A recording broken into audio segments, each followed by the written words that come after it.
Welcome to Nonprofit Thursdays, where we educate, elevate, engage, and encourage nonprofit organizations and the people who love them. Our topic is School as we know it is out, but fundraising is still in. And isn't that the truth? Welcome, my guest, John Campbell. Welcome, Thanks John. for having me. Thank you. Oh, it's my pleasure. So, truly, school as we know it is out. How are charter schools and private schools actually doing? Yeah, I think that's a great point, and thank you, Gasby, for having me. It's an honor to be part of this conversation. I think school is definitely out, and a lot of parents have found themselves teaching their children at home, and school budgets have been really attacked from across the country. In Georgia, there's been 11% reduction in funding. In Mm, California, it's a 10% reduction in funding. And just recently, 44 private schools have announced that they were closing for good.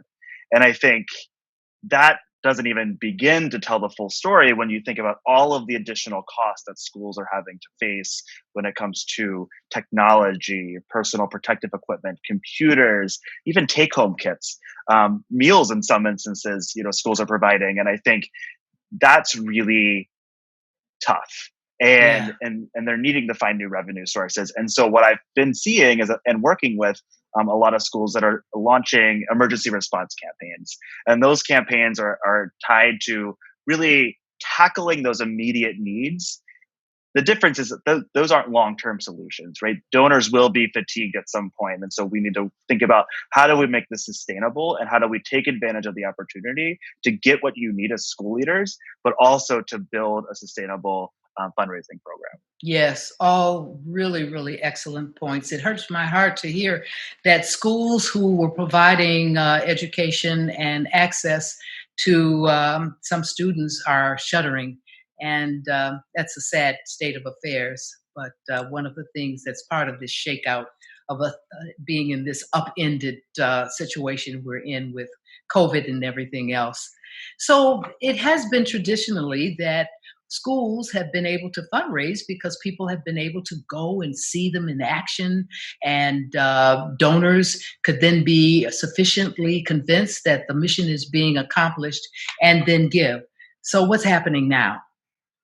Yeah, there's nothing more powerful than the relationship between a donor and a student, and that isn't happening in a virtual space as we normally are used to. We would bring donors into schools, and there'd be these amazing interactions and conversations, and an ability for schools to follow up.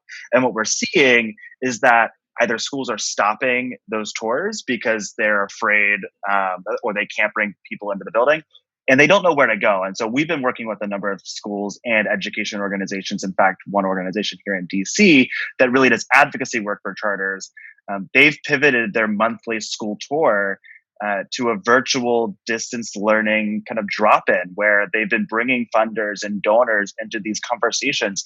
And I think what's really powerful about this is that you're getting to see first hand instruction in a real meaningful way, kind of stripping the four walls down, and you're not distracted by the cool amenities of a school, which definitely are awesome and needed, but you get to see the real power of the mission of a school. And so not only are you creating these really great experiences, but what we're seeing is that schools who have pivoted have started to see a dramatic increase in the number of people attending those school tours, which allows for additional follow-up and cultivation opportunities. In fact, that organization that I mentioned has seen, a triple in attendance. So, more than 100 people attending from major funders nationally and also regionally, who are eager to see how DC is raising money. And I think that this can work in other school districts across the country.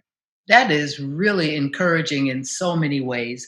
And your company, Fund Ed Strategies, which you are at the head of and doing so great in navigating this space. Why did you choose the niche of private and charter schools as a fundraising mechanism? Yeah, education is extremely important to me. As somebody who grew up in a family of five children with a single mom, working as a server, I think the opportunity that education provided me is unparalleled. Although it took me 10 years to go from an associate's to a bachelor's to a master's, um, that really opened up doors. And today I have an MBA, and I'm able to not only consult with schools on fundraising, but I'm able to run a business. And I think to see that opportunity for charters or private schools, or even traditional public schools, education is often the starting point to create opportunity, and I'm so passionate about that. Additionally, I think that a lot of charters have decided to, in private schools, have a need for fundraising, but might not have the experience or expertise. And so after joining a charter school and working for one for several years, leading fundraising and advocacy and strategy work, that we saw that there was a niche that, people were in these positions. They might have been teachers, they might have been school leaders. They're great at education, they're great at instruction. What they really don't understand is how to raise money. And so that's where I come in. I work with schools, our firm works with schools to build that capacity so that way they can be the visionary leaders that they're supposed to be, and make sure that their schools and students are learning, and we come in to make sure that they have the resources to do that. First of all, I want to commend you on your perseverance on that 10-year stretch, that 10-year journey, that you stayed the course no matter what. And congratulations to you for doing that. Thank I, you. you're welcome. And that's what it takes in fundraising. It really takes a lot of perseverance and the ability to change and pivot, as you have pointed out. I, I think a lot of people, when they think of school fundraising, especially private and charter schools, that they think of bake sales and popcorn sales and katydids. That comes to mind for me. But it's really more than that, and that will never be enough. So, can you speak to that a bit, John? Yeah, the bake sale is obviously the most tangible form of fundraising. You're getting a good, it's a sale, it's a transaction, right? But it's not real fundraising, and it doesn't generate enough money to actually change or impact what you're trying to do. But I think what's really interesting about bake sales, and where schools can really lean in, is to take the actual premise of a bake sale. The idea is that it's peer-to-peer fundraising. Parents and community leaders are going out and asking people to support or buy something. They have these networks. So let's think about how schools can actually go about doing that. And I think encouraging participation. There's a school that I work with in DC, and it's all centered on participation. They decided like the bake sale wasn't for them, which that's a good decision to make. And they created this competition, a month-long competition between parents and teachers. And the idea wasn't how much money we could raise. It was, let's get as many people to participate, and whoever has the highest participation goal, there's students that would get some sort of prize, pizza parties or something along those lines. So not only what that did is it created a culture of philanthropy where students were pestering both their teachers and their parents to make contributions to the school. And at the end of a month, they raised $150,000 without even talking about actual dollar figures. And while it's not a bake sale, it's the idea that participation matters, and this peer to peer aspect of people asking people. I think schools can really lean into the idea of a bake sale without actually baking goods. Oh, that's a great point. And one of our nonprofit gurus, Peter Drucker, has said culture eats strategy for breakfast. And I know that you are very interested in strategic planning for some of these schools so that they can make sure that they're on track on a roadmap. Did I make myself clear on that? I think so. Okay. I think for this, and this, when I go to talk to schools and when I ask them what's important to them, the question that I ask is oftentimes, what change are you trying to see in your community, both in the short and long term? And I think that starts to drive this culture of philanthropy conversation.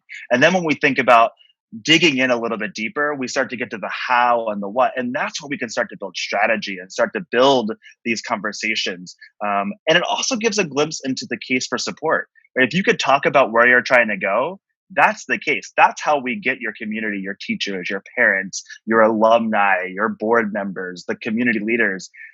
That's how they get invested in this work. And then you can build the strategy around that. But we really need to understand that messaging, and that culture needs to be created. And usually I start with participation. I mean, I think that that's the easiest way. And it's also measurable, right? We want strategies that are measurable, we can implement, we can benchmark, but also have meaningful outcomes and meaningful impact. John, I'm sitting here thinking, he's so young, but he's so on top of it. This is really, really a great conversation that we're having. And I also want to know from your vantage point how boards are operating in that sector of public, not public, but private and charter schools, and their importance. And what have you seen that other nonprofit organizations could learn from? Yeah, I think one thing that we're seeing with boards is this idea of relationships. And I think this is every board, right? Every board is designed to be ambassadors. They're designed to open up doors, and they're designed to make financial contributions at whatever level that may personally mean to them. And unfortunately, the buck usually stops at one or two of those, and it's not really complete. And so what we're seeing with a school in Georgia is that in the time of COVID, we're investing in relationships. We're investing in stewardship and cultivation. And we recently did a network mapping exercise with them where all the board members filled out a commitment form and kind of this worksheet that we put together. And we built this beautiful visualization of their network and drew connections to funders that they didn't even know that they knew, or had ideas for. And not only that, now that they know that the connections exist, the board members have taken the initiative to reach out to second, third, and even fourth degree contacts. I think, it's easy for a board member to reach out to a friend sometimes. But when you're talking about second and third degree to get an introduction to an introduction, that's complicated. And these board members are stepping up to do that, and are willing to be able to make those hard conversations to get an introduction to their head of school so they can get funding, because they know that that's what actually matters. Concrete advice from Fund Ed Strategies. Great company. So, when you look at the various nonprofit charter schools and the private schools, what would be your prognosis for their survival post COVID? Yeah, I think we're all adapting. And I think that this is a time to be innovative, whether that's online learning, whether that's a hybrid blended model, whether that's going back into the school building because of the student demographics that you serve. And I think thinking about that from a fundraising lens means that we need to invest in our case for support, and need to invest in how we talk about our work with funders, with donors. And right now, while everything seems to be going on, if your school is fortunate enough to have a fundraiser or a development leader, that person can take time to build relationships and to start really laying the groundwork in the infrastructure and the systems. And so that's what we're seeing a lot of schools do, whether they're charter or private or traditional public or nonprofits, it doesn't matter. Investing in the infrastructure, research, relationships, cases for support. Do you have a donor base? Because a lot of people don't, and it baffles me, but sometimes we're talking about the basics here, and now is the time to do that, so that when we are out of COVID, regardless if the new normal is normal or if it's a whole different world, we are ready to hit the ground running, and we are continuing to fundraise both now and in the future. I know you have an opinion on diversifying fundraising, given the fact that so much funding comes from government and other places. So let me hear what you have to say about that. Yeah, I think diversity is critically important. I think there's a lot of writing right now for individuals about like 7 streams of revenue. Well, why don't we think about that from the nonprofit side? Why are we not thinking about the income streams? And for charter schools, 90 to 95% of their money comes directly from the government, just like traditional public schools. But that still leaves a gap, and that still isn't enough to be able to accomplish what they need to do. And so they need to look to foundations. They need to think about their boards and alumni organizations. They need to start doing research about institutional funders in their area. And also corporate partners. This is a great time. Although the pandemic has decimated certain industries, other industries like distance learning platforms are thriving. And there's opportunities here to create meaningful relationships with corporations. And so I think I can't say enough about diversifying revenue and adding to that portfolio to make sure that should the an economic crisis continue to happen or happen again in the future, they are set up for success because an 11% or a 10% reduction in funding isn't sustainable year over year. You have to find alternative sources. So, what do you say? There's been this ongoing controversy about those government fundings going to charter and private schools, but more charter schools, and they should be allocated to public schools to make them stronger, so that the community can be stronger. What's your thinking on that? Yeah, this is a really great question because it's something that I get asked a lot, especially from my more progressive friends and from the traditional public school space. And I am a progressive, so I fit into that space, and I'm a little weird because I support charter schools. And you're a Um, product. You are a product of public schools, like I I am, am a right? product, Hmm. exactly. I'm a product of a traditional public school, and I think the reality comes down to two things.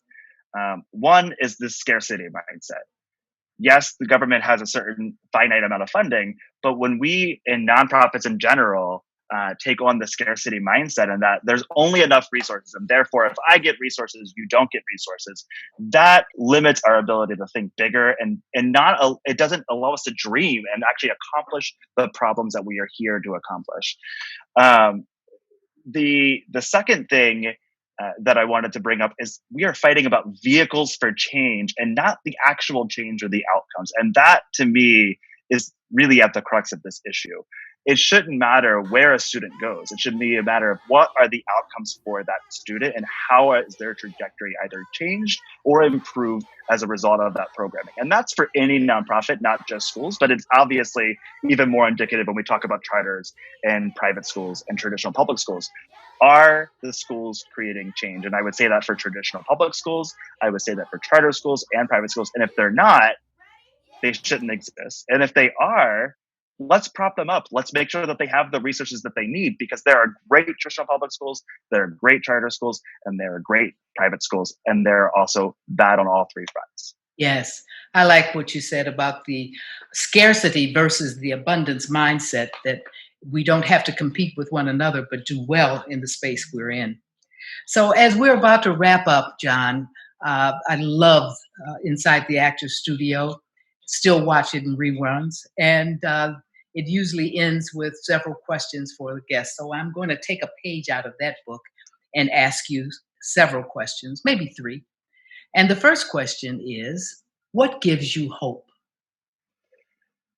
I think the younger population gives me hope. And I know that I am a young person. I'm a millennial, which has its own quirks and nuances. But I think the Zennials and those that are taking to social media platforms and rising up and political participation, especially now more than ever, I think that's what gives me hope.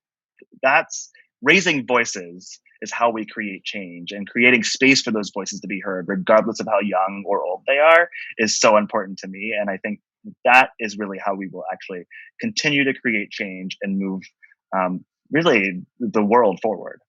That's great. In fact, what should I call myself? A boomlineal? A boomlineal? It'll come together at some point. But the other question that I have for you is, what is your favorite sound? I think my favorite sound, and I had to think about this or just thinking on the spot, is uh, the sound of a train. And I remember as a kid going to sleep, living by a steel mill, we would hear trains and train cars rolling by all the time, and it's soothing. Although um, loud sometimes, you start to tune it out, but if it's not there, you notice and you can't sleep. And I think that that's it's interesting to me and unique. I get it, because trains, hearing them go by, says that something is going somewhere. It's going in a direction, and you can use your imagination on where it's going too. So that's great. So the Exactly. last question is, if you could change one thing in this world, what would it be?